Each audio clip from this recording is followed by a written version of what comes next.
المنار المنار المنار المنار المنار المنار المنار اے امین علم و فن، اے حکمتوں کے انجمن، تجھ پہ نازاں ہے چمن، تجھ پہ نازاں ہے چمن۔ الحمد للہ رب العالمین والصلاة والسلام علی سید المرسلین، اما بعد رب اشرح لی صدری ویسر لی امری واحلل عقدۃ من لسانی یفقہوا قولی۔ اللہم ارنا الحق حقا وارزقنا اتباعہ وارنا الباطل باطلا وارزقنا اجتنابہ۔ اللہم صل علی محمد وعلی آل محمد کما صلیت علی ابراہیم وعلی آل ابراہیم انک حمید مجید۔ اللہم بارک علی محمد وعلی آل محمد کما بارکت علی ابراہیم وعلی آل ابراہیم انک حمید مجید۔ پچھلی کئی کلاسز میں ہم نے تقدیر کے مسئلے پہ بات کی تھی، اور آج بھی مصنف رحمہ اللہ نے اسی سلسلے میں کچھ اور باتیں ذکر کی ہیں جن پہ ہم آج انشاءاللہ بات کریں گے۔ تو پچھلی کلاس میں ہم نے دیکھا تھا کہ تقدیر جو ہے اس کے مراتب پہ ہم نے بات کی تھی، یا جو تقدیر ہے یہ اللہ کے رازوں میں سے ایک راز ہے، اصل القدر سر اللہ تعالیٰ فی خلقہ، تو وہ ہم نے پچھلی کلاس میں دیکھا تھا۔ تو آج کی کلاس میں مصنف رحمہ اللہ نے ایک اور بحث کو اٹھایا ہے جو تقدیر سے متعلق ہے، یعنی اس کا تعلق تقدیر کے ساتھ ہی ہے۔ تو فرماتے ہیں رحمہ اللہ، فرماتے ہیں وَنُؤْمِنُ، اور ہم ایمان رکھتے ہیں، ہم نے ایمان لایا ہے، ہمارا ایمان ہے کس پہ؟ باللوح والقلم، لوح و قلم پہ، اور وَبِجَمِيعِ مَا فِيهِ قَدْ رُقِمَ، اور جو کچھ اس میں لکھا گیا ہے۔ ہمارا ایمان کس پہ ہے؟ یہ تین چیزیں آ گئی، نمبر ایک لوح، نمبر دو قلم، اور نمبر تین جو کچھ اس میں کتابت ہے، جو کچھ اس میں لکھا گیا ہے۔ ٹھیک ہے، وَنُؤْمِنُ، اور ہم ایمان رکھتے ہیں باللوح، لوح پہ، اس کو لوح نہیں پڑھنا، یہ لوح ہے، لوح، اللوح، اس کی جماعت ہے الالواح، ٹھیک ہے، یعنی تختی، والقلم، اور قلم، قلم تو آپ کو معلوم ہے قلم کسے کہتے ہیں، لوح پہ ایمان رکھتے ہیں اور قلم پہ ایمان رکھتے ہیں، وَبِجَمِيعِ، اور اس سارے پہ، جمی، اس سارے پہ، ما فیہ قد رقم، جو کچھ اس میں لکھا گیا ہے، جو قلم کے ذریعے سے جو لوح پہ لکھا گیا، قلم پہ بھی ایمان ہے، جس لوح پہ لکھا گیا اس پہ بھی ایمان ہے، اور جو کچھ لکھا گیا اس پہ ایمان ہے۔ تو لوح پہ کیا لکھا ہے؟ اس پہ تقدیر لکھی ہے۔ تو یہ کس کے تابع آ جاتا ہے یہ مسئلہ؟ تقدیر کے مسئلے کی، چونکہ تقدیر پہ بحث چل رہی ہے تو اسی ضمن میں مصنف رحمہ اللہ نے اس کا بھی ذکر کیا۔ تو جہاں تک یہ لوح کا تعلق ہے، من توابع الایمان بالقدر الایمان باللوح، لوح پہ ایمان لانا یہ تقدیر پہ ایمان لانے کے ہی تابع ہے، ٹھیک ہے۔ واللوح المحفوظ، یہ وہ لوح ہے جس کو لوح محفوظ کہا گیا ہے، یعنی محفوظ لوح، محفوظ تختی۔ ذکرہ اللہ تعالی بہذا اللفظ فی سورۃ البروج، یہ جو اللوح ہے اس کے لیے لوح المحفوظ کا لفظ استعمال کیا گیا ہے، کس میں؟ بل هو قرآن مجید فی لوح محفوظ، یعنی ایک ایسی تختی ہے جو محفوظ ہے، جس میں ہر کوئی چیز لکھی گئی ہے، ہر چیز کی تقدیر جس میں مرقوم ہے۔ اسی طرح یہ جو لوح محفوظ ہے ہوا ام الکتاب، اس کو کیا کہا گیا ہے؟ ام الکتاب۔ قال تعالی، اللہ تبارک و تعالیٰ فرماتے ہیں سورۃ الرعد میں، یمحو اللہ ما یشاء، اللہ جس چیز کو چاہتا ہے مٹاتا ہے، ویثبت، اور جس چیز کو چاہتا ہے اس کو ثابت رکھتا ہے، وعندہ ام الکتاب، اور ام الکتاب کس کے پاس ہے؟ اللہ کے پاس ہے۔ تو یہ جو لوح محفوظ ہے اس کو لوح محفوظ بھی کہتے ہیں اور اس کو ام الکتاب، اور قرآن میں کئی جگہ اس کے لیے الکتاب کا لفظ بھی استعمال ہوا ہے، کتاب۔ اسی طرح وہ الکتاب المبین، اس کو کتاب مبین بھی کہا گیا ہے۔ المذکور فی قولہ تعالی، جو سورۃ الانعام کی اس آیت میں ہے کہ اللہ پاک فرماتے ہیں وَلَا رَطْبٍ وَلَا يَابِسٍ إِلَّا فِي كِتَابٍ مُبِينٍ، بحر و بر میں ہر چیز جو ہے خشک و تر وہ ایک کتاب مبین میں درج ہے، ٹھیک ہے۔ تو اس کو لوح محفوظ آپ کہیں، اللوح المحفوظ، اس کو آپ کیا کہتے ہیں، اس کو ام الکتاب کہیں، یا اس کو آپ کتاب المبین کہیں۔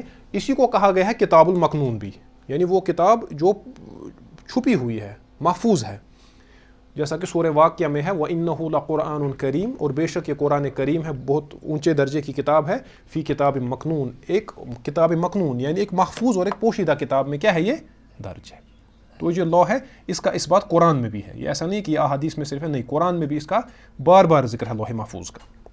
اور جب ہم کہتے ہیں کہ تقدیر کے جو مراتب ہیں ان میں سے جو پہلا مرتبہ ہے مرتبۃ العلم، تو اس کے بعد دوسرا ہے مرتبۃ الکتابہ، اللہ نے اپنے علم کے مطابق اس کو لکھا، اور جو لکھا وہ کس میں لکھا، لوح محفوظ میں۔ تو لوح محفوظ پہ ہمارا ایمان ہے، یہ تقدیر کے توابع میں سے ہے، جو ہمارا ایمان تقدیر پہ، اس کے توابع میں سے لوح پہ ایمان لانا ہے۔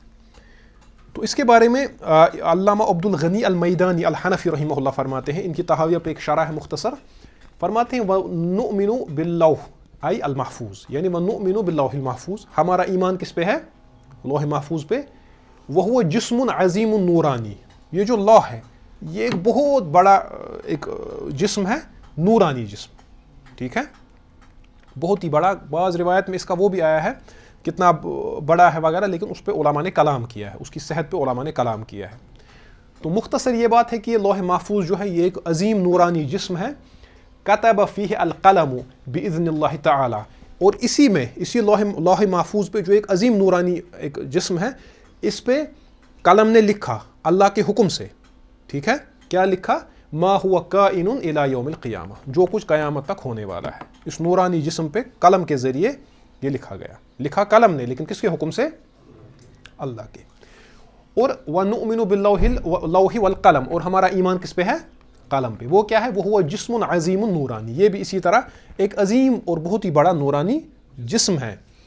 فَنُؤْمِنُ بِأَنَّهُمَا مَخْلُوقَانِ لِلَّهِ تَعَالَى، ہمارا اس پہ ایمان ہے کہ یہ دونوں، چاہے وہ لوح ہو چاہے وہ کیا ہو، قلم ہو، یہ اللہ کی مخلوق ہے، کیونکہ کائنات میں جو کچھ ہے اللہ کے سوا وہ اللہ کی مخلوق ہے۔ موجودان، یہ موجود ہے ابھی، ثابتان یعنی ان کا وجود ثابت ہے، کما وردت بہ الآیات القرآنیہ والاحادیث النبویہ، جیسا کہ قرآن کی آیات میں آیا ہے، اور ٹھیک ہے، جیسا کہ قرآن کی آیات میں آیا ہے اور احادیث میں۔ تو یہ جو لوح و قلم کی جو تعبیر ہے یہ اکثر ہماری شاعری میں بھی استعمال ہوئی ہے، اور ہمارے جو بہت مشہور شاعر ہے، بہت معروف مفکر فلسفی علامہ اقبال رحمہ اللہ، ان کے یہاں بھی ایک شعر بڑا مشہور ہے اس سلسلے میں، ہے نا، جس میں لوح و قلم کا ذکر ہے، ہاں، کہ محمد سے وفا تو نے تو ہم تیرے ہیں، یہ جہاں چیز ہے کیا، لوح و قلم تیرے ہیں، یعنی یہ اللہ تبارک و تعالیٰ کی زبانی کہا جا رہا ہے، وہ غالباً یہ شکوہ جواب شکوہ میں ہے۔ تو شکوہ علامہ اقبال نے کیا ہے اللہ سے شکوہ کہ ہم مسلمان، ہم نے تو یہ کیا آپ کے لیے، یہ کیا، اس ملک کو فتح کیا، اتنی قربانیاں دی، اب ہمارے ساتھ یہ کیا ہو رہا ہے، ذلت و مسکنت، اس میں ہم کیوں مبتلا ہیں۔ تو یہ شکوہ ہے علامہ اقبال کی طرف سے اللہ کے دربار میں۔ تو پھر علامہ اقبال اللہ تبارک و تعالیٰ کی طرف سے وہاں سے جوابات دے رہے ہیں، تو اسی میں غالباً اسی کا جواب شکوہ کا ہے کہ اللہ پاک فرماتے ہیں کہ تمہیں یہ پرابلمس ہیں۔ تو ایک پرابلم ہے کہ تم حضور صلی اللہ علیہ وسلم سے باغی ہوئے ہو، رسول اللہ کے باغی ہو، اگر تم محمد صلی اللہ علیہ وسلم پہ وفا کرو گے تو تقدیر کے جو معاملات ہیں یہ سارے یعنی تمہارے لیے آسان ہو جائیں گے، ٹھیک ہے۔ یہ ایک شعر ایسا ہے، اس میں آپ کوئی بھی مطلب نکال سکتے ہیں، اگر اس کا آپ یہ مطلب نکالیں گے کہ لوح و قلم تمہارے ہاتھ میں ہوگا تم سب کچھ کرو گے، تو یہ کفر تک انسان کو لے جا سکتا ہے۔ مسئلہ یہ کہ شاعر جو ہوگا یہ دیکھنا ہے کہ شاعر کون ہے، اس کے احوال کیسے ہیں، اس حساب سے شعر کی تشریح ہوگی۔ تو اس کی صحیح تشریح بھی ہو سکتی ہے اور اس کی غلط تشریح بھی ہو سکتی ہے۔ غلط تشریحیں تو ہزاروں ہوں گی، حکم بھی اس پہ لگیں گے، لیکن صحیح تشریح یہ ہے کہ اگر تم رسول کریم صلی اللہ علیہ وسلم کے تابع و فرما بردار بن کے رہو گے تو اللہ تبارک و تعالیٰ تقدیر کو تمہارے حق میں کرے گا۔ یہ جو تقدیر سے تمہارے خلاف تمہیں محسوس ہو رہی ہے ہر جگہ، آج بھی وہی معاملہ ہے، ہاں، یہ برق گرتی ہے تو بیچارے مسلمانوں پر، جہاں بھی کوئی مرتا ہے تو مسلمان بیچارہ مرتا ہے۔ تو مسئلہ اس کا یہ ہے کہ رسول اللہ علیہ الصلوۃ والسلام سے ہمارا تعلق کمزور ہے، جیسا ہونا چاہیے، عقیدت کا تعلق، محبت کا تعلق، اطاعت کا تعلق، فرما برداری کا تعلق، وہ والہانہ محبت کا تعلق۔ تو خیر، تو یہ ضمناً یہ بات آئی کہ علامہ اقبال نے بھی اس کو اس ترکیب کو استعمال کیا ہے، ٹھیک ہے۔ یہ جہاں چیز ہے کیا، لوح و قلم تیرے ہیں، یعنی یہ جہاں تم جہاں کی بات کرتے ہو تقدیر ساری تمہارے ہاتھ میں آ جائے گی، اس اعتبار سے کہ تقدیر تمہارے فیور میں آ جائے گی، ٹھیک ہے۔ اب جہاں تک یہ لوح و قلم ہے، کیفیت اللوح والقلم، یہ ہے کیسے، اس کی کیفیت کیا ہے، ٹھیک ہے۔ تو مجھے امید ہے انشاءاللہ آپ اس کا جواب خود ہی دے پاؤ گے، کیونکہ یہ غیب کا معاملہ ہے۔ اس کے بارے میں کیا ہے، اس کے بارے میں یہی مسئلہ ہے جو شیخ عبد الرحمن براق فرماتے ہیں فَنُؤْمِنُ بِاللَّوْحِ وَالْقَلَمِ، ہمارا ایمان ہے لوح و قلم پہ، وَلَا نَتَكَلَّمُ فِي كَيْفِيَّةِ اللَّوْحِ وَكَيْفِيَّةِ الْقَلَمِ وَكَيْفِيَّةِ تِلْكَ الْكِتَابَةِ، ہم نہ تو اب لوح کی کیفیت میں بحث کرتے ہیں نہ تو ہم قلم کی کیفیت پہ بحث کرتے ہیں اور نہ ہی یہ کتابت پہ بحث کرتے ہیں. اب کوئی انسان اس پہ بحث شروع کر دے گا یہ کس قلم سے لکھا گیا ہے, ٹھیک ہے, اس قلم کی جو مداد ہے, انک جو اس قلم کی ہے وہ کون سا ہے, وہ یہ فاؤنٹین پین ہے یا جیل پین ہے, نعوذ باللہ.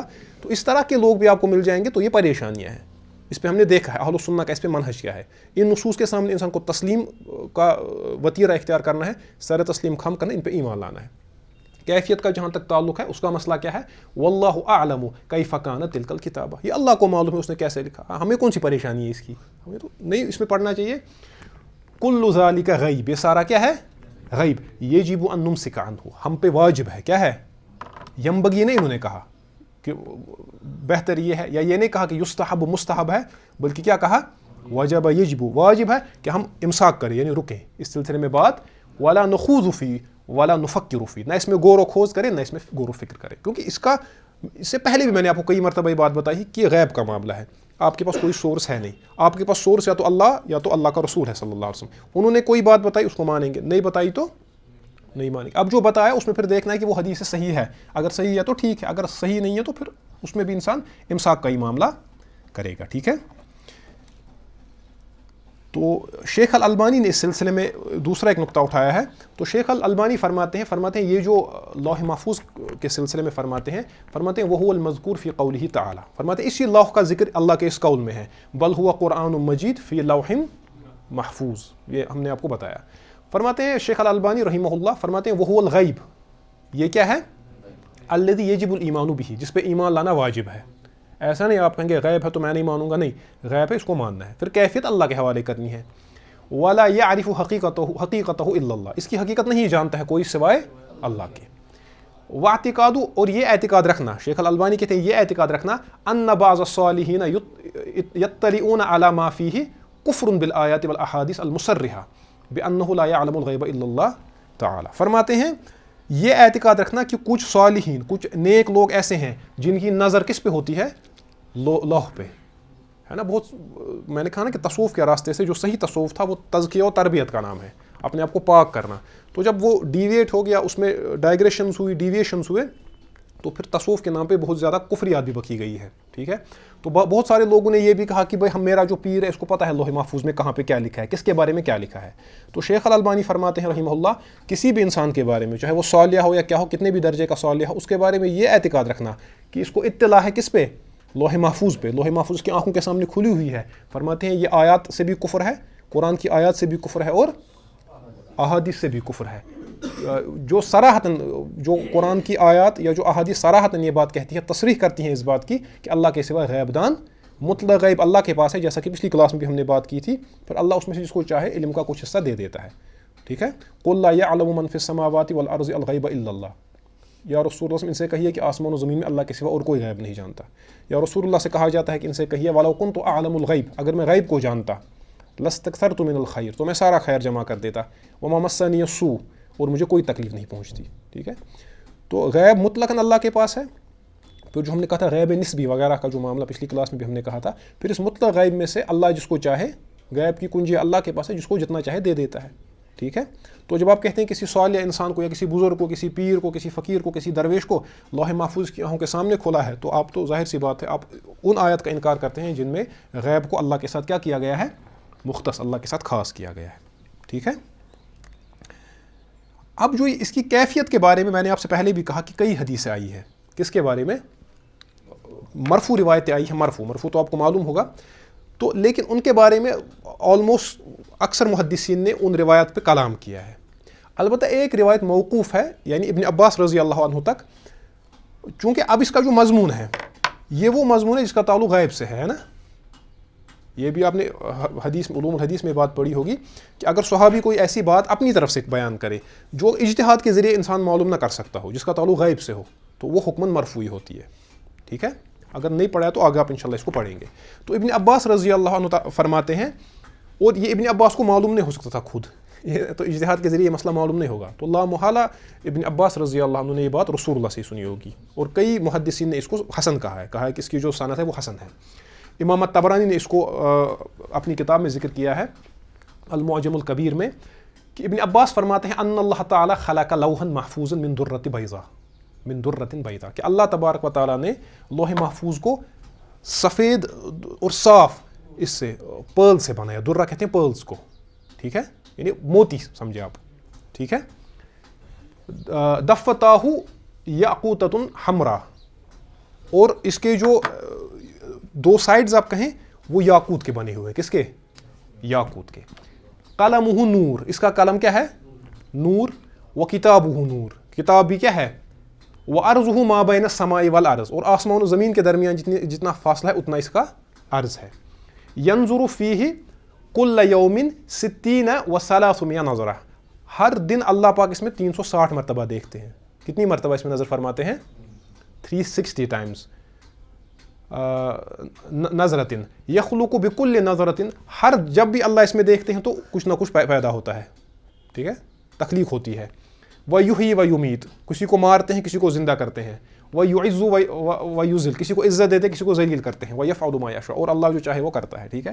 اب اس کو ہم نے اس حدیث کو دیکھا تو یہ بھی اس کی کیفیت کو پھر بھی ہم نہیں سمجھ سکتے. اب یہ وہی موتی ہے, یہ کون سا موتی ہے؟ اب یہ دن میں اس میں نظر ڈالی جاتی ہے تو یہ کون سا دن ہے؟ اللہ کے نزدیک تو دن, وہاں تو حساب دوسرا ہے, ٹھیک ہے.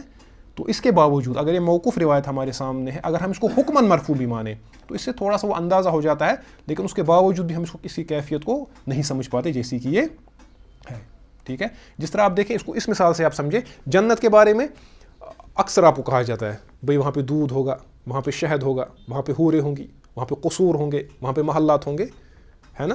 تو آپ کے ذہن میں ایک تصور آ جاتا ہے. کبھی کہا جاتا ہے وہاں پہ انار ہوں گے, وہاں پہ یہ درخت ہوں گے, تو ایک تصور آ جاتا ہے, ٹھیک ہے. لیکن وہاں سے حدیث میں ہے کہ وہاں پہ وہ چیزیں ہیں مالا عین رات, کسی آنکھ نے نہیں دیکھا. آپ نے تو کیلے کو دیکھا ہے, اس کا مطلب وہاں پہ کیلا ہے, نام کا تشابہ ہے آپس میں, وہ اس سے تھوڑا ڈفرینٹ کوئی چیز ہوگی. سمجھ آ رہی ہے بات؟ آپ کو حور کا تصور آ جاتا ہے, آپ کو ایک خوبصورت شکل سامنے آ جائے گی, لیکن کیا ہے؟ مالا عین رات, کسی آنکھ نے نہیں دیکھا. ولا اذن سمعت, نہ کسی کان نے سنا. اب دیکھنا اور سننا تو انسان کی جو سوچ کی جو یہ ہوتی ہے نا حد, اسی کوئی حد نہیں ہوتی, انسان کچھ بھی سوچ سکتا ہے. اس وقت میں یہاں ہوں, میں اسی وقت کہیں دنیا کے کسی بھی خطے میں پہنچ سکتا ہوں. سوچ کی جو اس کی باؤنڈریز ہی نہیں ہے, سوچ, انسان کچھ بھی سوچ سکتا ہے. تو فرمایا انسان جتنا سوچے, جتنا سوچے, جنت اس سے بھی عرفہ ہے. ولا خطر علی قلب بشر, انسان کے دماغ میں بھی اس کا خیال نہیں آیا ہے, حاشیہ خیال میں بھی نہیں آیا کہ جنت ہے کیا, لیکن نام تو وہی چیزیں ہیں. آپ سمجھے میری بات کو؟ تو بالکل وہی معاملہ یہاں پہ بھی ہے, استعمال وہی الفاظ ہو رہے ہیں, لیکن ان کی کیفیت جو ہے حقیقی طور پہ وہ کس کو معلوم ہے؟ اللہ تعالیٰ کو, ٹھیک ہے. چلے, اس کے بعد یہ لا ہے, اس میں اب زیادہ کھود کوریز کرنے کی ضرورت بھی ہے نہیں, بس ایک لا ہے جس میں لکھا گیا ہے سب کچھ. اس کے بعد قلم ہے. یہ جو قلم ہے, قلم کے بارے میں بھی وہی جو میں نے آپ کو بتایا لوح کے بارے میں, بالکل وہی مسئلہ قلم کا بھی ہے. قلم کے بارے میں ایک بڑی پیاری حدیث ہے, یہ آگے بھی آپ کو آج کی کلاس میں یہ آپ کے کام آئے گی یہ حدیث. تو اس قلم کے بارے میں قال عبادۃ بن الصامت لابنہ, حضرت عبادہ بن صامت رضی اللہ تعالیٰ عنہ جو بڑے معروف صحابی ہیں, انہوں نے اپنے کس سے کہا؟ بیٹے سے کہا, یا بنی, اے میرے پیارے بیٹے, انک لن تجد طعم حقیقت الایمان, تم تب تک ایمان کی حقیقت کا مزہ نہیں چکھ سکتے. اس کا مطلب ہے کہ ایمان کا بھی مزہ ہوتا ہے نا. ہمیں تو دنیاوی چیزوں کا مزہ آتا ہے, لیکن اصل مزہ جو ہے وہ کس کا ہے؟ ایمان کا. فرمایا کہ تم تب تک ایمان کی حقیقت کا مزہ نہیں پا سکتے حتی تعلم, جب تک تم یہ بات نہ جان لو, کیا؟ انما اصابک لم یکن لیخطئک, کہ جو چیز تمہیں پیش آئی, یہ جو چیز تم تک پہنچنے والی ہے وہ کبھی مس نہیں ہوگی. یہ تقدیر کا مسئلہ ہے نا, یعنی جو چیز تمہیں ملنے والی ہے, جو چیز تمہارے پاس آنے والی ہے, وہ کبھی تم سے مس ہونے والی, جو اللہ نے لکھا ہے وہ تمہارے پاس پہنچ کے ہی رہے گی. وما اخطاک, اور جو تم سے چلی گئی, جو تمہارے ہاتھ نہ آئی, جو مس ہو گئی, لم یکن لیصیبک, وہ کبھی بھی تمہیں نہیں مل سکتی. اور یہی وہ تقدیر کا ایک مضبوط اعتقاد ہے جنہوں نے مسلمانوں کو ہمیشہ دنیا میں بلندی دی ہے. مسلمان صحابہ جو تھے, تابعین یا تبع تابعین, یا جو ہمارے اسلاف تھے, انہوں نے تقدیر کو ایسے دیکھا کہ جو کچھ ہوگا وہ اللہ کے کرنے سے ہوتا ہے. ان میں بہادری آئی, یعنی تقدیر جو ان کے لیے تھا یہ عمل پہ اس نے ان کو ابھارا.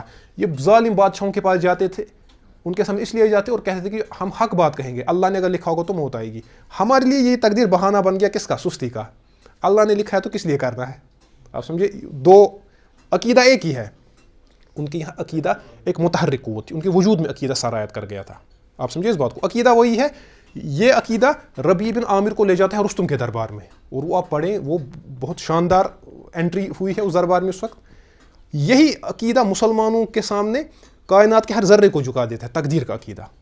حضرت خالد بن ولید زہر کھاتے ہیں, ٹھیک ہے, لیکن بچ جاتے, وہ کرامت تھی ان کی. یعنی اللہ پہ اتنا مضبوط اعتقاد تقدیر کی وجہ سے. ہمارا مسئلہ الٹا ہے, عمل سے فارغ ہوا مسلمان بنا کے تقدیر کا بہانہ. ہم ہر چیز میں محنت کرتے ہیں, ہر چیز میں, لیکن جب اصل معاملہ ہوتا ہے دین کا, وہاں پہ تقدیر پہ ہم کیا کرتے ہیں, تقیہ. ٹھیک ہے, تو اس سے پتہ چلا جو عقیدہ اصل میں ہے, عقیدہ جو ہوتا ہے, تو سید قطب کے بقول رحمہ اللہ وہ فرماتے ہیں اس امت کی ایک خصوصیت یہ ہے, سید قطب رحمہ اللہ فرماتے ہیں اس امت کی خصوصیت یہ ہے, یہ واحد امت ہے جو عقیدے سے وجود میں آئی ہے. ٹھیک ہے, یہ بڑی گہری بات ہے. یعنی عقیدہ جو یہ اس امت کو وجود میں اس کا عقیدہ لاتا ہے. آپ عقیدے کو مائنس کریں تو امت ختم ہو جائے گی. ٹھیک ہے, تو اسی لیے یہ ہر عقیدے کے ساتھ یہی معاملہ ہے, چاہے توحید کا عقیدہ ہو, رسالت کا عقیدہ ہو, تقدیر کا عقیدہ ہو, آخرت کا عقیدہ ہو, ہر عقیدہ یہی ہے. وہ جو اقبال نے ایک جگہ کہا ہے, وہ توحید کے بارے میں کہتے ہیں زندہ توحید تھی دنیا میں یہی توحید کبھی, زندہ قوت تھی جہاں میں یہی توحید کبھی.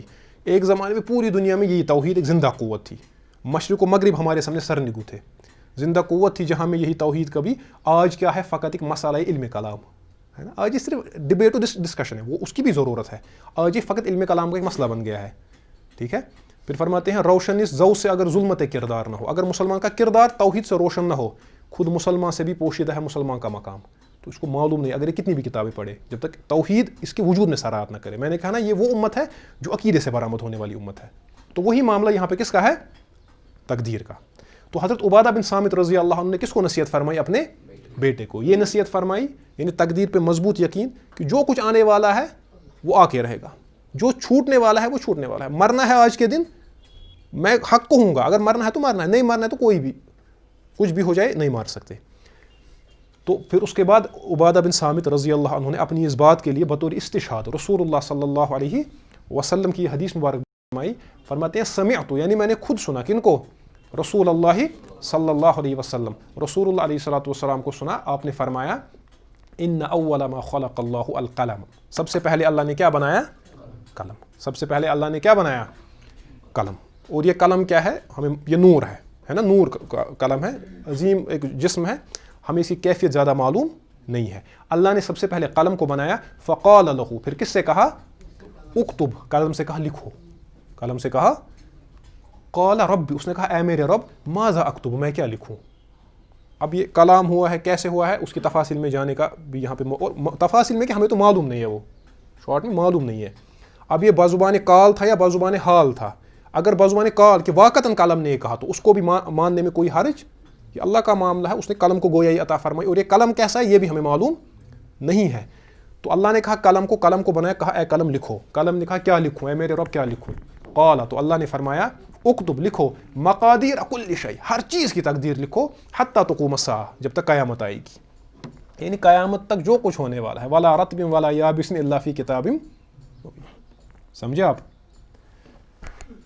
اس کے بعد فرمایا یا بنی, اب یہ کون کہہ رہے ہیں, عبادہ بن صامت, اے میرے بیٹے, انی سمعت رسول اللہ صلی اللہ علیہ وسلم, میں نے یہ بھی رسول اللہ علیہ الصلوۃ والسلام سے سنا ہے کہ آپ نے فرمایا من مات علی غیر ھذا فلیس منی, جو اس عقیدے کے بغیر کسی اور عقیدے پہ مرا وہ میرا نہیں ہے. تو اس سے پتہ چلا کہ تقدیر پہ ایمان لانا اسلام کے اصولوں میں سے ایک اصل ہے. جو ایمان کے جو اصول 6 ہیں, جو 6 بڑے اصول ہیں ایمان کے, ان میں سے ایک اصل کیا ہے, تقدیر پہ ایمان. ٹھیک ہے, تو یہ ابو داؤد کی روایت ہے, صحیح حدیث ہے, اور شیخ الالبانی نے بھی اس کو صحیح کہا ہے, اور جو کئی محدثین نے اس حدیث کو صحیح کہا ہے. اب یہاں پہ مسئلہ ایک ہے, یہ چونکہ علمی کلاسز ہم یہاں پہ کرنے کی کوشش کرتے ہیں, تو ایک علمی مسئلہ یہ ہے, امام ابن ابی العز الحنفی نے مسئلہ اٹھایا ہے. فرماتے ہیں اب ہم نے دیکھا پہلی مخلوقات کیا ہے, قلم. حالانکہ اس پہ بھی ایک الگ بحث ہے. اگر آپ پڑھیں گے اس کو, اول ما خلق اللہ القلم, اول اس کا مطلب کچھ اور ہے. اگر آپ پڑھیں گے اول ما خلق اللہ القلم, اس کا مطلب کچھ اور ہے. اب اس تفصیل میں ہم نہیں جائیں گے, وہ آپ کتابوں میں دیکھیں. گھر میں بھی کچھ کام انسان کو کرنا ہوتا ہے نا, گھر میں بھی پڑھنا ہوتا ہے اس میں, لیکن اس کے معنی میں فرق ہو جاتا ہے. اول ما خلق اللہ القلم کا مطلب کچھ اور ہے, اول ما خلق اللہ القلم کا مطلب کچھ اور ہے. خیر, اب ہم نے دیکھا کہ پہلے کس کو بنایا گیا, قلم کو. تو امام ابن ابی العز الحنفی رحمہ اللہ فرماتے ہیں واختلف العلماء, اختلاف ہو گیا علماء کے درمیان, حال القلم اول المخلوقات او العرش, پہلے قلم بنا ہے کہ پہلے کیا بنا ہے, عرش. ٹھیک ہے, علی قولین, کتنے قول ہیں, 2 قول. ایک قول یہ ہے کہ پہلے قلم بنا, اور دوسرا قول کیا ہے, پہلے عرش بنا. اس کو ذکر کیا ہے ذکرہما, ہما, ان دونوں کو ذکر کیا, الحافظ ابو العلا الحمدانی، الحافظ ابو العلا الحمدانی نے اس کو کیا کیا ہے؟ ذکر.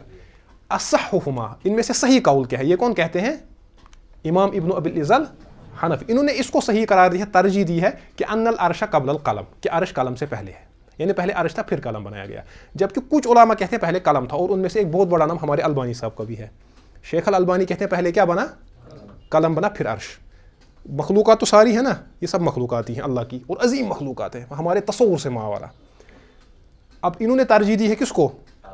عرش کو. انہوں نے اس کی دلیل دی ہے لما ثبت فی الصحیح من حدیث عبداللہ بن عمر، جو عبداللہ بن عمر کی جو روایت ہے صحیح بخاری میں روایت ہے غالباً، قال کہ رسول اللہ صلی اللہ علیہ وسلم نے فرمایا کتب اللہ مقادیر الخلائق قبل ان یخلق السماوات والارض ب50,000 سنہ. یہ ہم نے دیکھی حدیث اس سے پہلے بھی کہ رسول اللہ علیہ السلام نے فرمایا کہ اللہ تبارک و تعالیٰ نے مخلوقات کی تقدیر لکھی آسمان و زمین کو 50,000 ان کی 50,000 سال پہلے لکھی. ان کو بنانے سے 50,000 سال پہلے اللہ نے کیا لکھی؟ مخلوقات کی تقدیر. لیکن ساتھ میں فرمایا قال وعرشہ علی الماء، اور عرش اللہ کا کس پہ تھا؟ پانی پہ. یہ بھی میں نے پچھلی کلاس میں بتایا، ہمیں وہ بھی معلوم اس کی کیفیت، وہ پانی وغیرہ نہیں معلوم ہے. دوسری روایت میں ہے وکان عرشہ، اور اللہ کا عرش پانی پہ تھا. ٹھیک ہے، اس واو کو آپ یہاں پہ حال کے لیے بھی مان سکتے ہیں. وعرشہ علی الماء، اس حال میں کہ اللہ کا عرش کس پہ تھا. اگر کانا مانے وکان عرشہ علی الماء، اس کا عرش پانی پہ تھا، تو اس کا مطلب ہے جب قلم کو بنا یہ مقادیر جب لکھے گئے تو اللہ کا عرش پہلے سے پانی پہ ہی تھا. تو اس حدیث سے انہوں نے استدلال کیا ہے امام ابن القیم رحمہ اللہ اور امام ابن ابی العز الحنفی نے کہ پہلے کس چیز کو بنایا گیا؟ عرش کو. تو میں نے کہا نا یہ وہ مسئلہ ہے جس میں وہ تبدیع اور تضلیل نہیں ہو سکتی، اختلافی مسئلہ ہے. تو پھر آپ کو البانی صاحب پہ بھی حکم لگانا پڑے گا، تو وہ صحیح بات. تو کتابوں میں اس کی تفصیل ہے. اب وہ قول بھی ایک ہے اور دوسرا قول کیا ہے؟ یہ ہے. تو اسی کو ذکر کیا ہے امام ابن القیم نے.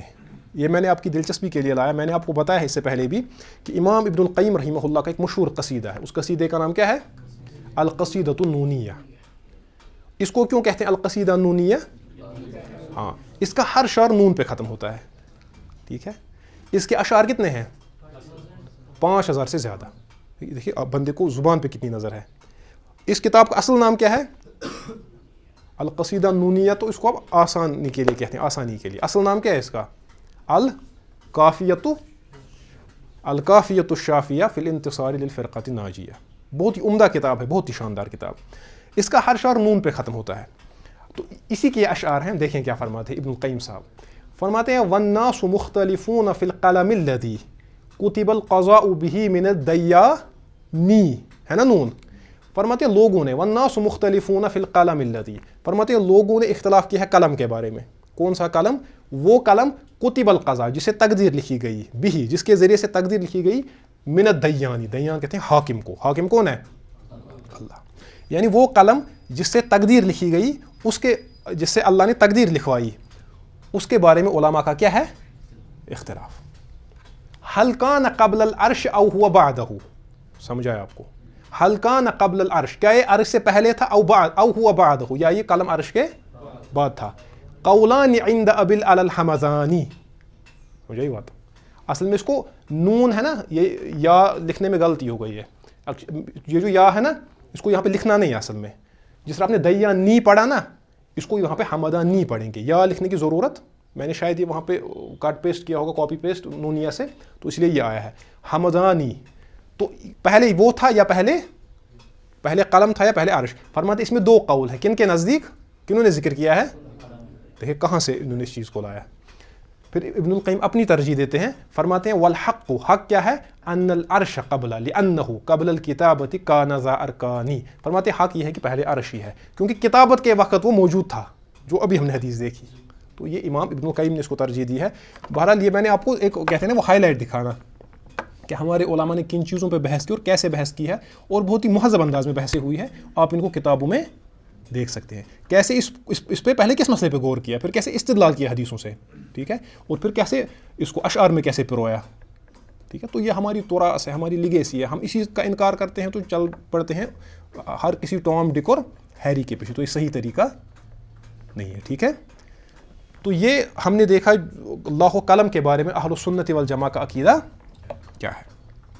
یہ میں اختلافی مسائل کبھی اس لیے بھی بیان کرتا ہوں کہ اس سے پتہ چلے کہ اختلاف ہمیشہ پرابلمیٹک نہیں ہوتا، اور یہ عقیدے کا مسئلہ ہے نا. اس کا مطلب عقیدے کے بھی کچھ مسائل ہیں جہاں پہ علماء نے اختلاف کیا ہے. ہاں قطعیات میں اختلاف نہیں ہوتا ہے. ان باتوں کو سمجھیں آپ، اور تاکہ ہمارے یہاں وہ توسع ایک پیدا ہو. ہم یہ نہ سمجھیں کہ بس ایک رائے ہے جو میری. اب کسی شخص نے البانی صاحب کی کتاب کو پڑھا تو کہے گا نہیں جی البانی صاحب نے کہا وہ شیخ ہیں، امام ہیں، محدث ہیں، وہ صحیح بات ہے، لیکن باقی علماء بھی یہاں سے ہیں، ان علماء نے بھی اپنی آراء دی ہے، ان کا موازنہ کریں، ان کو دیکھیں اور کسی پہ حکم نہ لگائیں، کیونکہ ہماری وہ اوقات اور ہماری وہ حیثیت، ہم چھوٹے سے طالب علم ہیں.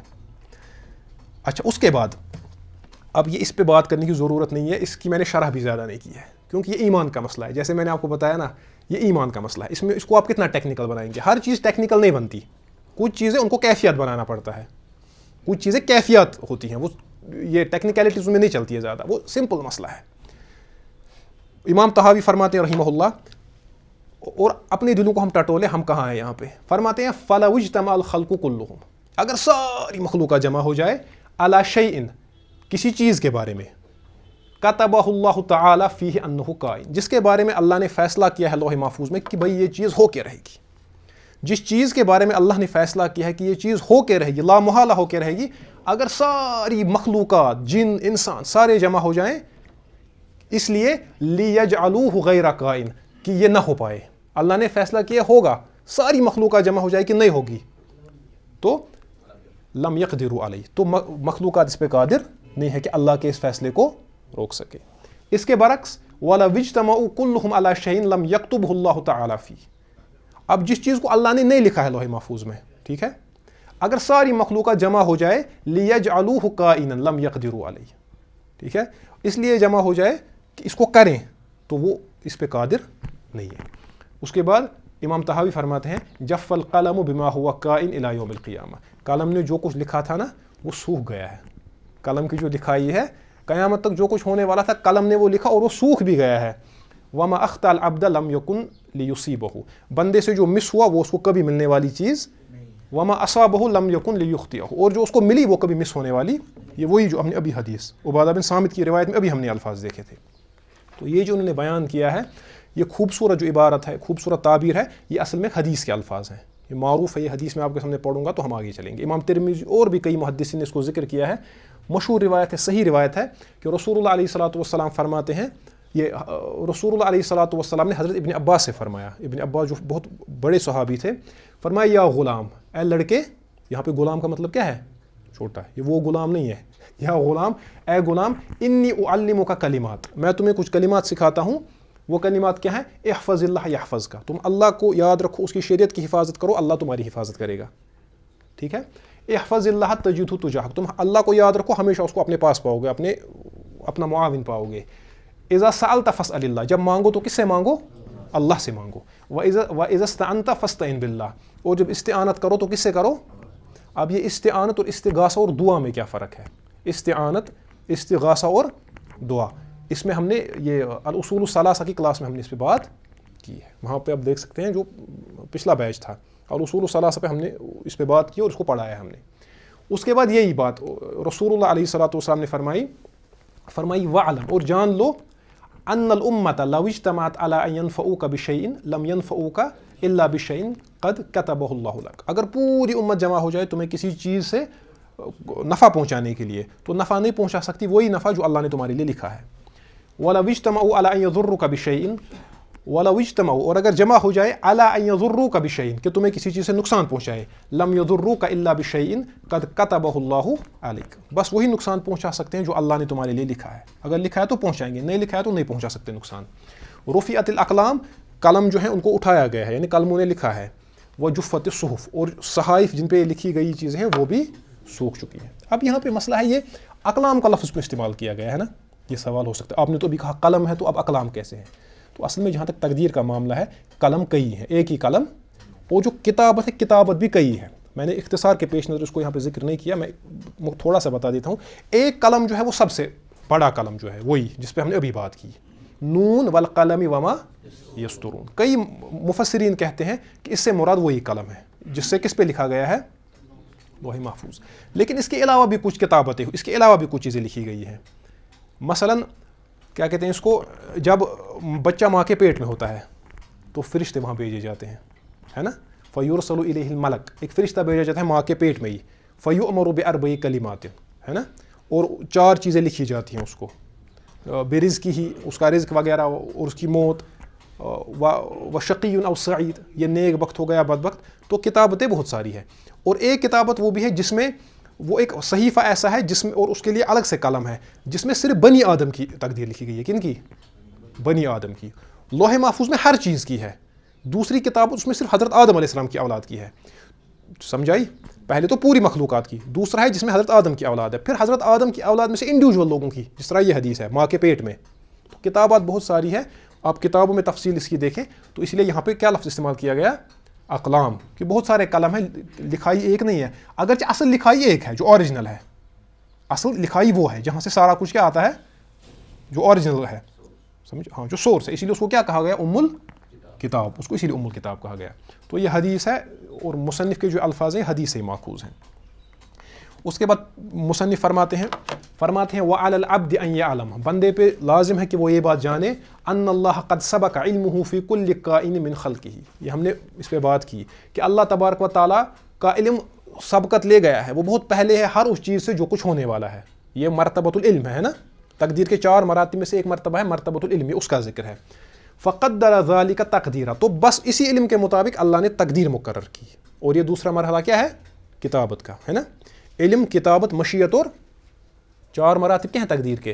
علم، کتابہ، مشیت اور خلق، تخلیق. پڑھا ہے ہم نے اس کو. تو اللہ نے اسی کو فقدر ذالک تقدیرا، اسی علم کے مطابق اللہ نے تقدیر لکھی. محکمن مبرمہ، مضبوط اور مستحکم تقدیر. اس کا کیا مطلب ہے؟ لیس فیہ ناقض ولا معقب، نہ تو اس کو کوئی توڑنے والا ہے، نہ اس پہ کوئی یعنی اعتراض کرنے والا ہے، اس کو پھیرنے والا. نہ کوئی اس پہ اعتراض کرنے والا ہے، نہ اس کو کوئی پھیرنے والا ہے، نہ اس کو کوئی توڑنے والا ہے اس تقدیر کو.